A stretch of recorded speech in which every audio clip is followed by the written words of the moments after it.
추석을 앞두고 청년들이 모였습니다.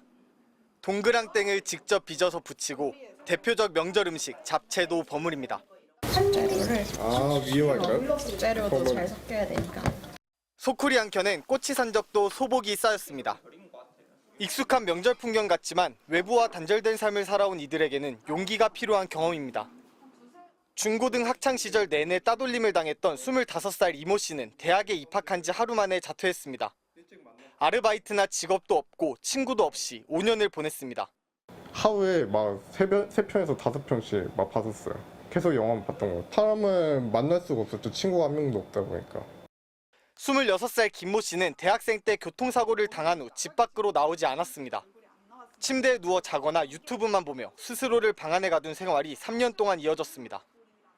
몸의 절반을 쓸 수가 없고 숟가락으로 밥을 뜰 수조차 없더라고요. 밖으로 나가는 게 무서워졌어요. 이런 제 모습을 보여주고 싶지가 않았거든요. 다른 사람과 물리적, 정서적으로 사회적 관계를 제대로 맺지 못하는 고립 청년은 전체 청년 중 4.7%로 49만 명이 넘습니다. 아예 집 밖으로도 나오지 않는 은둔 청년도 2.4%, 24만 명이 넘는 걸로 추산됩니다. 청년들의 경제적 자립이 어려워지고 인터넷 등으로 비대면 교류가 일상화된 데다 코로나 시기까지 거치면서 고립 은둔 청년은 늘어나는 추세입니다. 고립되거나 은둔했던 청년들이 나오려고 했던 그 골든타임을 놓치지 않을 수 있도록 전국 곳곳에 이들을 편안히 그리고 제대로 도울 수 있는 안전한 공간들이 필요합니다. 전문가들은 고립 청년은 저출생 문제 등과도 연결된다며 사회적 비용이 더 커지기 전에 정부 차원에서 체계적 지원이 필요하다고 지적합니다. MBC 뉴스 백수입니다. 올해 37살인 용경 씨는 빌라에 혼자 삽니다. 안녕하세요. 1년 전 이사 온 이 집에 외부인을 들이는 건 처음. 마음이 영 불편합니다. 책상은 생활용품으로 덮여 있습니다. 수건에 필기구, 먹다 남은 일회용기, 식재료를 산 영수증들입니다. 뭔가 주워 담은 종이 상자가 가득합니다. 2주, 3주 안 나간 적도 있었고 어디 가서 일을 하고 있는 게 아니니까. 외출은 집 앞 슈퍼마켓을 왔다 갔다 하는 게 전부.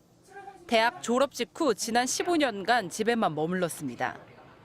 좌절 절망감이 심한 것 같아요. 자꾸 나이만 먹고 떨어지다 보니까 그 좌절. 사회에선 용경 씨를 고립 은둔 청년이라 부릅니다. 밖에 나가면 머리 아프고 눈 아프죠. 일단은 계속 집에만 있다 보니까 걷는 것도 힘들고 다리가 후들후들거려가지고. 괴로운 건 고립 은둔 청년들의 가족도 마찬가지입니다.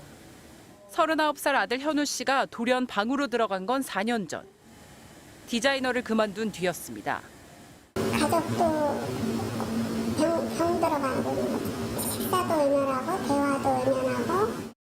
그 사이 어머니는 아들을 딱 2번 봤습니다. 포지를 못하고 바퀴벌레처럼 도망가요. 어쩌다 이제 만나면 벽을 보고 생사는 이제 밤이면 불이 켜지니까 그 불 켜지는 거로. 또 다른 고립 청년 지영 씨의 집. 웃음이 사라졌습니다.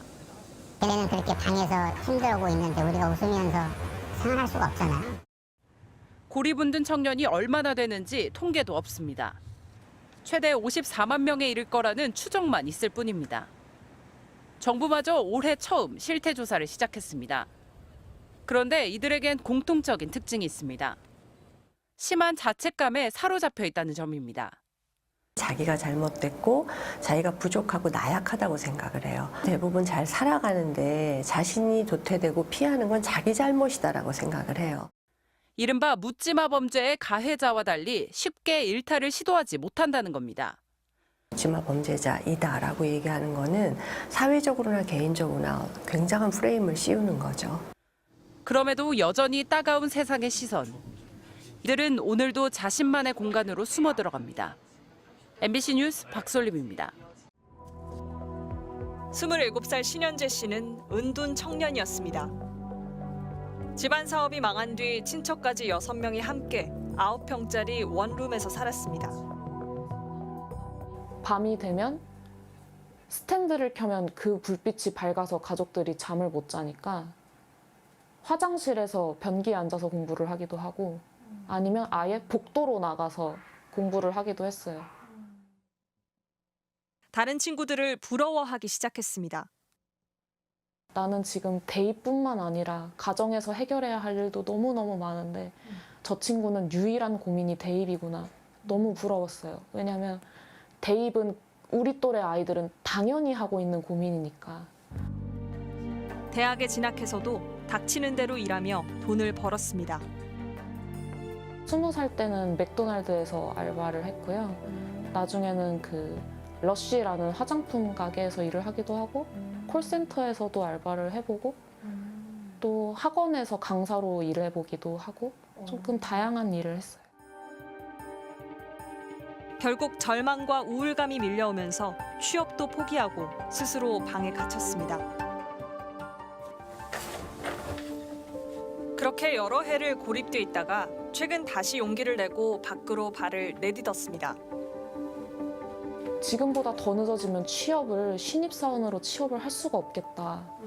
그렇게 스펙이 높은 사람들도 다들 신입 취업이 어렵다고 하는데 요즘엔 경력직만 뽑는다고 하는데 나이까지 많으면 취업이 안 되겠구나. 이제 나는 진짜 벼랑 끝이다 라는 생각으로 떠밀려서 나온 것 같습니다.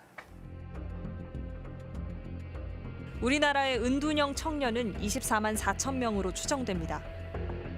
전체 청년의 2.4%입니다. 가장 심각한 문제라고 생각합니다. 일부 우리 기성세대 입장에서는 아무리 힘들어도 뭐 80년대만 하겠냐 뭐 이런 생각을 할 수 있습니다. 고립과 은둔의 이유가 결국은 또 굉장히 절망하고 있고 그다음에 실패가 반복되었고 그리고 스스로의 힘으로 이걸 탈출해 나갈 수 있는 방법이 없다고 여기고 있는 거거든요. 수저 계급론이 현실인 사회.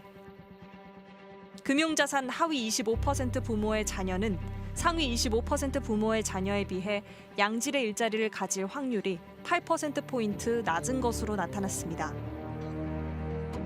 첫 일자리 임금 수준도 11% 낮고 근무 연수가 늘어날수록 임금 격차는 확대되는 것으로 추정됐습니다. 취업준비생들에게 성공하기 위한 조건을 물은 설문조사에서 응답자의 90%가 수저 계급론은 부인할 수 없는 현실이라고 답했습니다. 출세와 성공을 위한 가장 중요한 조건으로 부모의 경제적 뒷받침과 재력을 가장 많이 꼽았습니다. 만약 그 기회 불평등을 나누는 그 기준이 단순히 돈이라면 그 사회는 국가는 한번 그 상황이 맞는지에서 고민할 필요가 있다고 생각합니다. 그 개개인이 갖고 있는 모든 역량을 충분히 발휘할 수 있는 사회가 돼야 되는데 만약 이게 부모의 재정 제약 때문에 이런 그 개인들이 충분히 역량을 발휘하지 못한다면 그 국가의 생산성과 미래는 사실은 빈약해질 수밖에 없습니다.